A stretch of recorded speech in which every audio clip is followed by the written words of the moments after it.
Wali Kota Banjarmasin melantik pengurus baru Yayasan Kanker Indonesia Cabang Banjarmasin di Aula Kayu Baimbai Balai Kota Banjarmasin, Jalan R.A. Marta Dinata, Banjarmasin Tengah, besokan Sabtu 12 Maret 2022.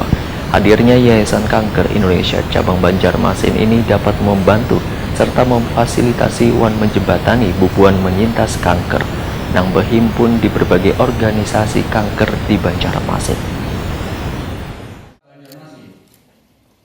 Wali Kota Banjarmasin melantik pengurus baru Yayasan Kanker Indonesia Cabang Banjarmasin di Aula Kayu Baimbai Balai Kota Banjarmasin, Jalan R.E. Marta Dinata, Banjarmasin Tengah, besokan Sabtu 12 Maret 2022.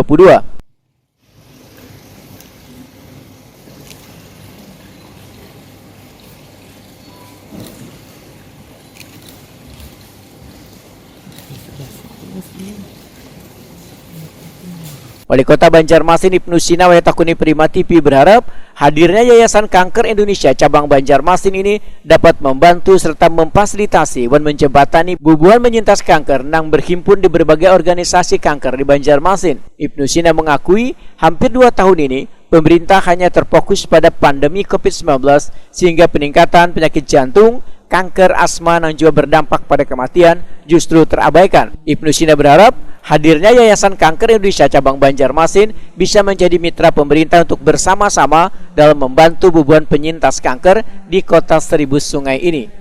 Selamat atas pelantikan pengurus Yayasan Kanker Indonesia Cabang Banjarmasin, Kota Banjarmasin. Mudah-mudahan kehadiran Yayasan Kanker ini bisa membantu memfasilitasi, menjembatani para penyintas kanker yang kemudian berhimpun baik di JCC ataupun juga yang tangan-tangan relawan, sehingga kita berharap bisa saling bantu. Selama ini kan karena pandemi semua konsentrasi pada COVID, ya, kadang-kadang penyakit-penyakit lain terabaikan. Tapi pada saat ini juga kita berharap pandemi segera berakhir sehingga penyakit-penyakit yang selama ini juga perlu perhatian seperti kanker, asma, ya, jantung dan lain sebagainya itu menjadi perhatian juga. Nah, kami berharap dengan hadirnya yayasan bisa menjadi mitra pemerintah dalam membantu. Artinya tidak hanya tanggung jawab pemerintah kota, tidak hanya dinas kesehatan, tapi juga peran serta masyarakat ya yang berhimpun di dalam Yayasan Kanker juga bisa saling bantu. Itu harapannya. Sementara itu, Ketua Yayasan Kanker Indonesia Cabang Banjarmasin Siti Wasila berjanji akan membawa yayasan ini bersosialisasi, edukasi, dan memberikan dukungan pada bubuan penyintas kanker, serta akan memfokuskan pada penyintas kanker yang kurang mampu. Selain itu, akan bekerja sama dengan rumah sakit dan komunitas kanker untuk meningkatkan kualitas pelayanan dan pengobatan bagi pengidap kanker. Kegiatannya itu kan dari sosialisasi, edukasi, kemudian supporting.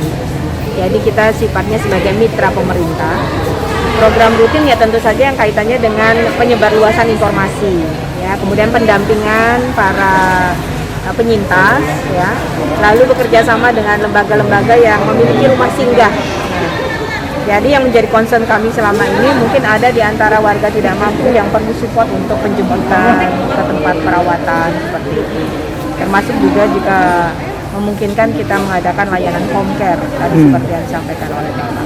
Lain-lainnya akan kami tuangkan dalam rapat kerja, karena segera mungkin kami akan mengadakan rapat kerja dan detailing program itu akan kami ekspos kembali.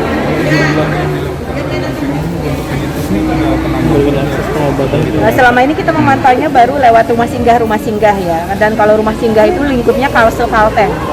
Jadi kita support lembaga-lembaga yang memiliki rumah singgah. Kalau yang dilayani di Kota Banjarmasin sendiri tentu datanya ini ada di Dinas Kesehatan ya. Tentu setelah rakerda kami bisa ekspos kembali. Siti Wasila berharap pemerintah kota untuk melakukan pembinaan pada Yayasan Kanker Indonesia Cabang Banjarmasin dalam upaya mencegah serta menanggulangi penyakit kanker di Kota Seribu Sungai ini.